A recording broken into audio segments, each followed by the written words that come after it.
Armed groups in Nigeria have attacked people in markets, villages, mosques and churches and schools in the first few weeks of 2026. That's despite increased government spending on defense and military operations.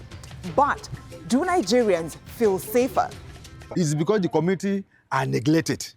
That is why the so-called attackers are coming to community to invade the community to destroy their life for nothing. Look at this community. Look at the people they kill. Even I myself, I can't go to my own state because this killing is too much, kidnapping here and there. For how long? And we have government, we have soldiers, and they are not helping at all.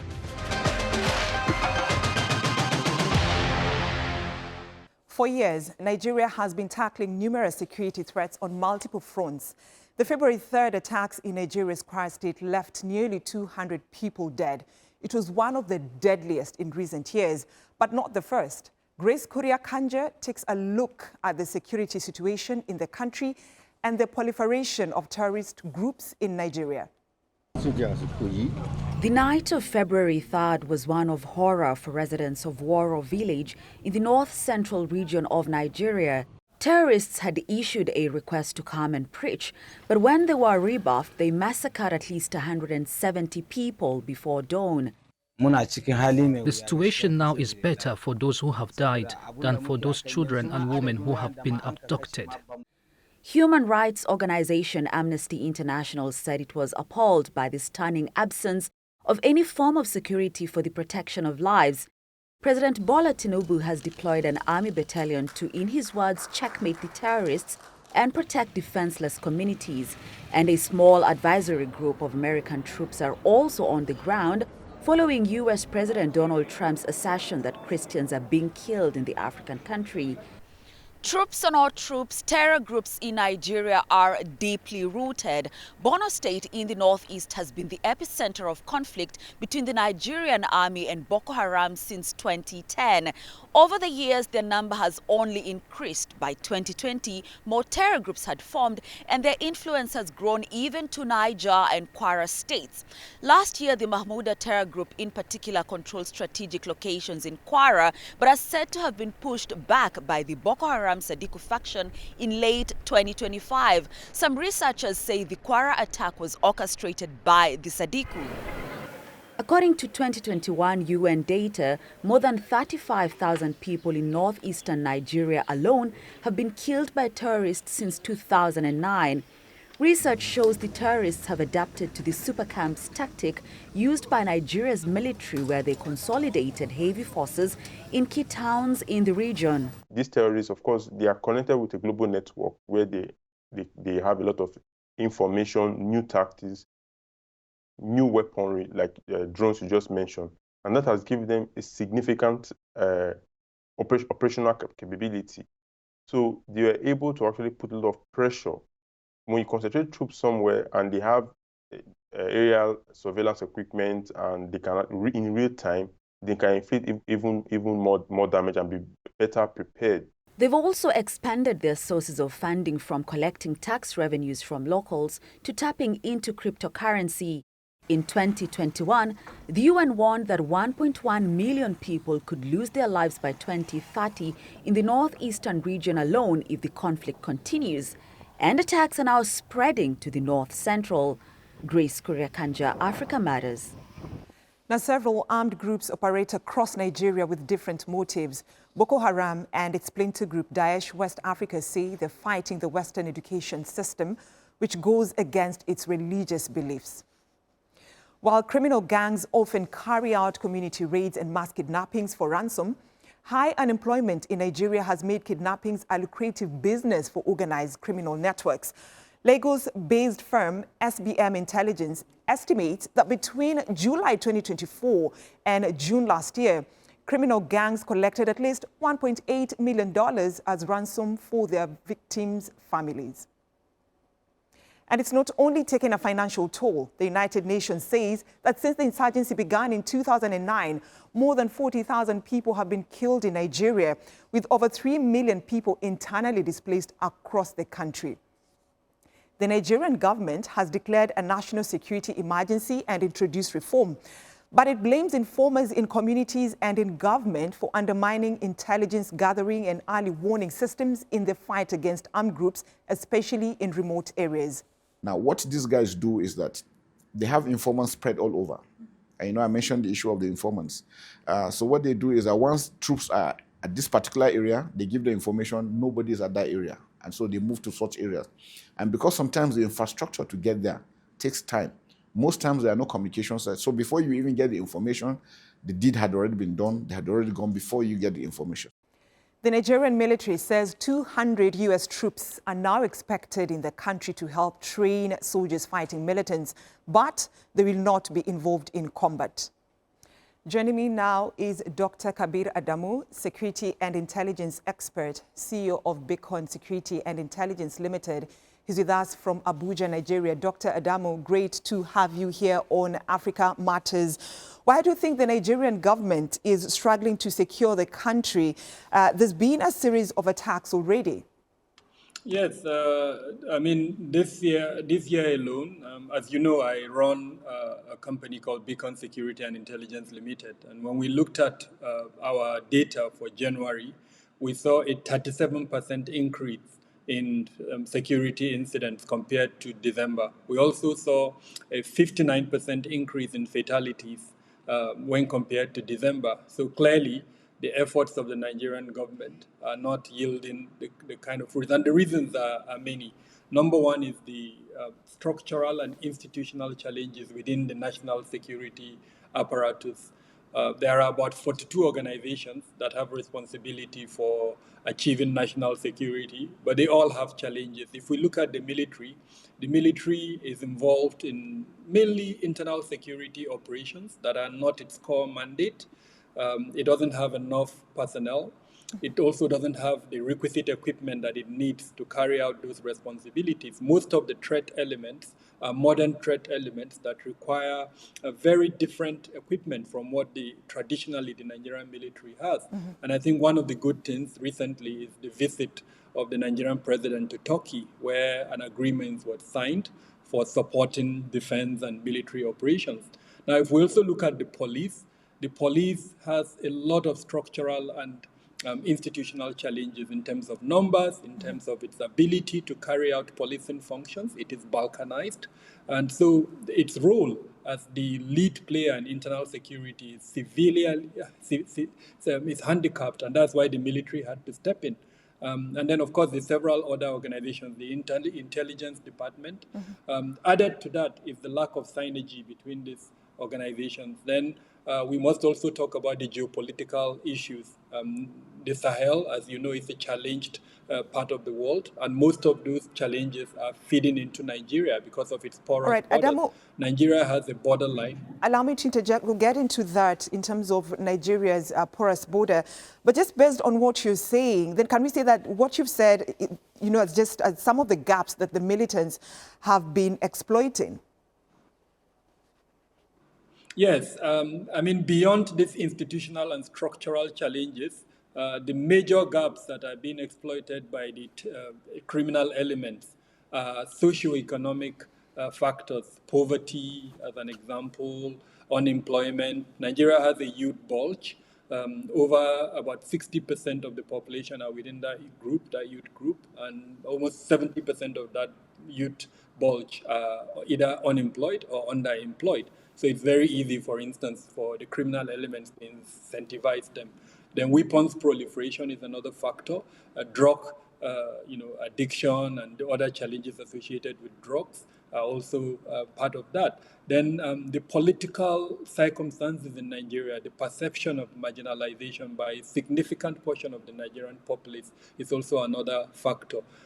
Issues around governance, especially bad governance, land governance that is not inclusive, is also another factor. Then environmental factors, especially the inability to manage the consequences of climate change, desertification, that is leading to a resource conflict, the farmer-herder violence that we're all familiar with, and then, of course, the receding Lake Chad basin in the northeast of the country that is now driving issues around, the insurgency that we're seeing in the northeast of the country, as well as flooding and several others that lead to this location. So these are some of the vulnerabilities that are being exploited.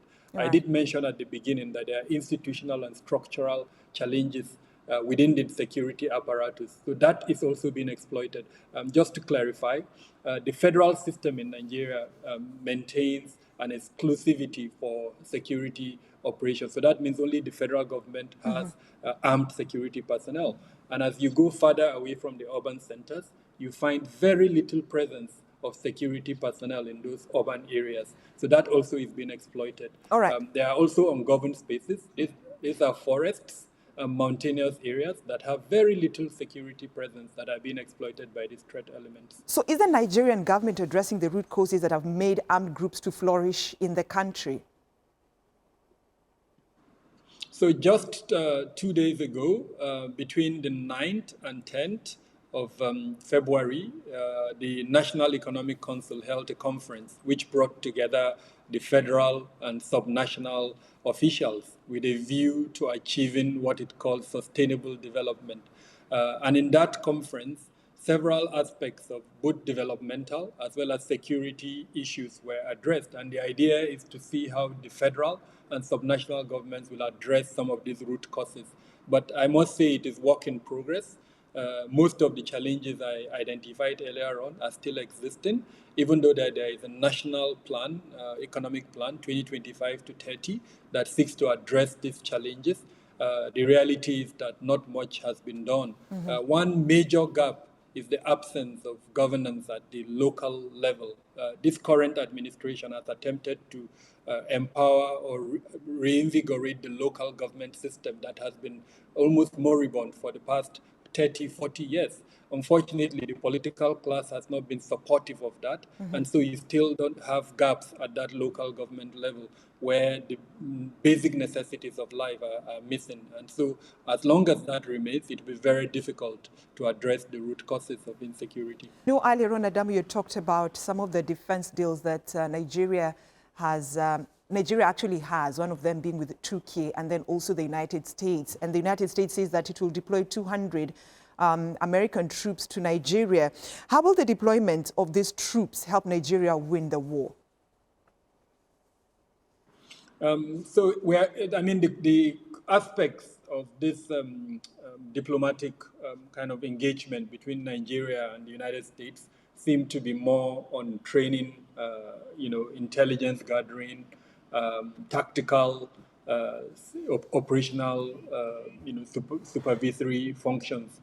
Of course, it's not going to be field operations or warfare, as the case may be. So we're hoping that the kind of support that these 200 plus troops from the U.S. Military would enhance all of these aspects, enhance strategy, enhance intelligence gathering capabilities, as well as enhance interoperability between the different components of the Nigerian military as well as the other security forces. The challenge, however, is that there is a lot of mistrust regarding this engagement between Nigeria and military, and sadly, the Nigerian state has not managed it properly. It's not been transparent. Till date, the Nigerian government has not released or issued a statement to clarify in very clear terms the terms of the engagement and what Nigeria has allowed, as it were, the U.S. Government and the U.S. military to be able to do. One of the conversations at the moment is that the U.S. is looking for a state in northern Nigeria to establish a refueling base for its drones. Now, again, there is a lot of mistrust around that, and I'm hoping that more transparency and, of course, a more strategic engagement between the two sides would help this matter. Just yesterday, a bill was submitted by 2 congressmen in the U.S. that seemed that 6 significant portion of the Nigerian population by seeking to categorize the source of terrorism. That would not help this engagement in any way. So there must be a concerted effort for the two sides to engage and then understand each other. And there must be respect for the laws of both countries. For instance, if there is a difference in the definition of terrorism, and I think at the moment there is, Nigeria has a law on how it defines terrorism, which is slightly different from the US's understanding of terrorism. So there must be some synergy and harmonization of existing laws between the two countries. All right, Dr. Kabir Adamu, a security and intelligence expert, also the CEO of Beacon Security and Intelligence Limited. Thank you for joining us here on Africa Matters. Still to come here on Africa Matters. I am Lamek Masina here in the Maketa area in the city of Blantyre, reporting about Malawi's renewed fight against the spread of polio.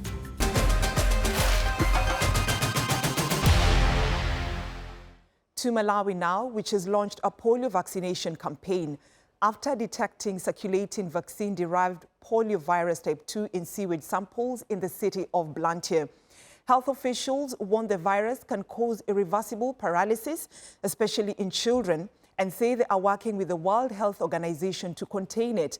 Lamek Masina has more from the commercial capital of Blantyre. It's 9 o'clock in the morning at Ndilande Health Center in Blantyre. Malawi's frontline health workers prepare for deployment. Their mission is clear: to stop polio before it spreads. Since Wednesday, teams like these have been moving door to door, vaccinating children under the age of 10. The campaign follows the detection of the poliovirus in December here in Blantyre. The outbreak involves circulating vaccine-derived poliovirus type 2 detected through routine environmental surveillance in sewage samples. There is one case of polio, but I also have to expand that from our environmental surveillance that we always do, 2 samples also turned out positive of the poliovirus. For some mothers, the vaccination exercise brings relief. I know my child is now protected from the disease. I didn't listen to those speaking against the vaccine. That's why I allowed my child to get vaccinated. However, health workers say they sometimes face resistance from parents, but persistence and building trust within communities are helping them overcome the challenge. We begin by explaining why the vaccine is important. Parents are told it is the same vaccine children normally receive in hospitals and that there is nothing different about it. The detection of polio outbreak in the city of Blantyre has put the country on high alert. Health officials say vaccinating every child is now a top priority. Malawi was last hit by polio in 2022, nearly 3 decades after recording its last case in 1992. Although the country was declared polio-free in 2005, health rights campaigners warn the virus can return if the immunization gaps emerge. However, Malawi's health authorities say the country is prepared to contain the outbreak. I assure the whole world we have a very strong surveillance system, and with the vaccination and all other initiatives that we are doing, we'll be able to control this polio outbreak, and it will be controlled, and we'll be able to eradicate it. The United Nations Children's Agency, UNICEF, is among Malawi's key partners in the fight against polio. UNICEF has supported to bring the vaccine to the country. We have 1.7 million doses that have been brought into the country to facilitate the quick response to the outbreak. As the campaign continues, frontline workers are intensifying awareness efforts in villages and schools, urging parents to ensure every child is protected. Lamek Masina, Africa Matters, Blantyre, Malawi. To Kenya now, where cases of black fever is on the rise in remote parts of the country, spread mostly by sandflies. It is, after malaria, the most parasitic killer in the world, causing around 20 to 30,000 deaths every year. It is now overwhelming health centers where delays in treatment can be fatal. Christina Simic tells us more. In this quarry located in Blantyre County, right up in Kenya's northeast, quarry workers are fighting a silent killer, known locally as Kalaza. Black fever is the most lethal form of leishmaniasis. They have watched two of their colleagues suffer and later die of black fever before it was diagnosed. The fate of some of their colleagues who returned to their villages is unknown. Last year, authorities restricted movement at dawn and dusk when sandflies are at their most active. That really scared us last year because we had no clue what disease this was because we were mostly used to malaria. So when you get tested, you would be diagnosed with dengue fever. But after a while, we lost a number of our colleagues and more tests were done. And we were told it's an insect spreading a disease called Kalaza. It infected a number of our colleagues who needed to be treated as soon as possible.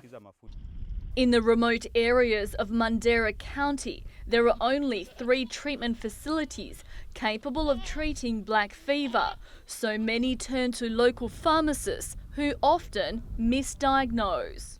Harada Hussein survived black fever after being misdiagnosed with malaria and dengue fever for about a year. She was left with hearing problems. I thought I was dying. I was critically ill. I went to the pharmacy and paid around $50 and they told me that I had malaria, that I had an infection in the blood, and it was dengue fever. It was such a misfortune. It was worse than all the diseases they thought I had. So if you're bitten by the infected sandfly today and you have a low immunity, then the symptoms will take about between 2 weeks, 2 months to 6 months before now you manifest the actual disease. And this is why many people end up seeking care for other conditions, testing for malaria. According to Kenya's health ministry, cases of Kalaza have increased in Kenya from 1,000 in 2024 to over 3,000 last year. The World Health Organization says East Africa accounts for more than 2/3 of global cases. And for Hussein and quarry workers in Blantyre County, early, accurate testing could mean the difference between life and death. Christina Simic, Africa Matters. We head to the islands of Fizi territory in the Eastern Democratic Republic of Congo, which appears to be the new front line as M23 rebels and their backers clash with the army and its allied militias. The surge in fighting comes despite a recent international peace effort, as Elias Avji reports. Fizi General Hospital in South Kivu is the final stop for those who've survived the bloody escalation in the Congolese highlands. Soldiers arrived slumped on motorbikes, rushed from a front line where the terrain is as hostile as the enemy. This man was shot in both legs while on patrol in the mountains north of town. The flow of casualties is constant. This hospital, supported by the international community of the Red Cross, is currently treating more than 4 times its intended capacity. Wounded patients are now being housed in temporary tents. The nature of the injuries tells the story of a brutal, close-quarters conflict. The injuries vary, but most involve limbs. About 70 to 80% of patients arrive with injuries to upper or lower limbs. Medical staff are struggling with more than just space. There was high demand compared to available resources. We were cut off from our supply zone in Uvira. Uvira was closed, Burundi had closed its borders, and we couldn't go to Kalemie to get medicines. It was very complicated. In 2025, M23 seized the provincial capital, Bukavu, before pushing south to the Burundian border. The fighting intensified despite a U.S.-brokered peace accord last year. This February, the DRC and the M23 signed an agreement on the terms of reference for monitoring their ceasefire following talks in Doha, but those on the front line say the humanitarian situation remains precarious. Local authorities claim the objective of the rebel groups is a strategic advance towards the mining hubs of Greater Katanga, a move the army says it is deployed to stop. The objective is to advance toward Figzi and to reach Kaleme and move toward Greater Katanga. Our FARDC military, supported by Wazalendo present in the highlands, are deployed to counter this threat, repel the enemy, and restore state authority in all occupied areas. The remote nature of these highlands often masks the intensity of the violence from the international community. But in the words of Fizi, the mounting casualties remind that the war in eastern DRC is far from over. Ilyas Avcı, Africa Matters. That's our show this week. Let us know what you think about the security situation in Nigeria by leaving your comments on our Africa Matters YouTube page or on X. Thanks for watching, and it's goodbye for me, Brenda Zeda Radido.